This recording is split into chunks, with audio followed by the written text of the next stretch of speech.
இவ்வளவு பெரிய ராணுவம், சொந்த நாட்டு மக்களை காக்க தவறிய ராணுவம். நீங்கள் குண்டு வீசியில செத்த குழந்தைக்கும் தீவிரவாதத்துக்கும் ஏதாவது சம்பந்தம் உண்டா? ஏதாவது சம்பந்தம் உண்டா? இந்த தாக்குதலில் ஈடுபட்ட தீவிரவாதிகள் அழிக்கப்பட்டார்களா? அதுக்கு உறுதி உண்டா? அறிவார்ந்த தமிழ் சமூக மக்கள் இத்தனை கேள்விகள் நமக்கு எழுகிறது. எப்படி நீங்கள் அனுமதித்தீர்கள் உள்ளே நுழைய? என் வீட்டில் வாட்ச்மேன், என் வீட்டில் வாயில் காவலன் எதற்காக நிற்கிறான்? திருடன் உள்ளே வராமல் தடுத்து பிடிக்க. ஒருவேளை திருடி விட்டு போனால் விரட்டி பிடிக்க. இரண்டையும் செய்யாது விட்டுவிட்டு தெருவில் போவோர் வருவர் எல்லாம் நீதிரண்யா நீதிரண்யா என்று அடித்தால் அது எப்படிப்பட்ட இழி செயலோ அப்படிப்பட்ட செயலை நம் நாடு செய்து கொண்டிருக்கிறது.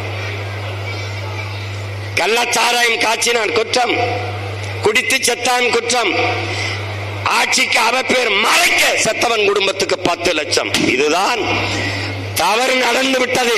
தோல்வியை ஒப்புக்கொள்ள மனதில்லை. சொந்த நாட்டு குடிகளை காக்க தவறிவிட்டோம். உலக அரங்கில் தலைகுனிவு. நாட்டு மக்களின் கேள்விக்கு பதில் இல்லை. வேற வழி, அதை மறைக்க போர். இது 2 3 தான்.